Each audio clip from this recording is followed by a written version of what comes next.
এই যে বারান্দাটা, এই বারান্দায় কত মিলি রড লাগছে এবং এই বারান্দার ডিজাইনের জন্য কি কি করা লাগে এবং কিভাবে কাজ করা লাগে এবং এই বাইরের আউটলুকটা কীরকম দেখা যায় আমি দেখাইতেছি বিস্তারিত।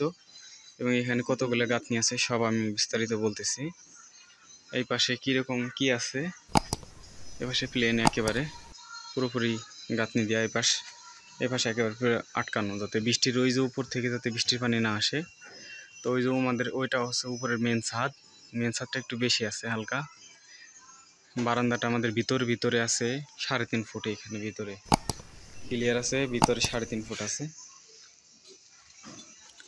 3.5 ফুট আছে। আর এই ছাদটা আছে 7 ফুটে 7 ফুট 3 ইঞ্চি হাইট আছে।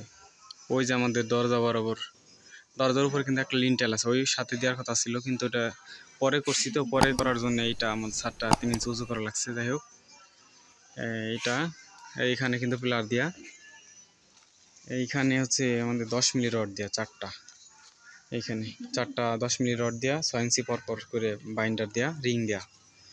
আর এই যে স্টেপটা দেখা যাইতেছে এটা আমাদের ফ্লোর লেভেল, এটা আমাদের ফ্লোর লেভেল হাইট আছে আমাদের 30 ইঞ্চি আছে, 30 ইঞ্চির একটু কম। আর এখানে 3 ইট গাঁথনি আছে, মাত্র 3 ইটে প্রায় 1 ফুট, সব মিলে আমাদের 1 ফুট আছে। আর বারান্দার ভিতরে ডিজাইন এখানে আমাদের থাই গ্লাস হবে, এখানে থাই গ্লাস, এখানে লোহার একটা জালি লাগা হয়েছে, গ্রিল লাগানো হয়েছে। স্কোয়ার বার, এটা হচ্ছে 12 মিলি স্কোয়ার বার, এর মধ্যে কিন্তু পুরোপুরি ভরাট।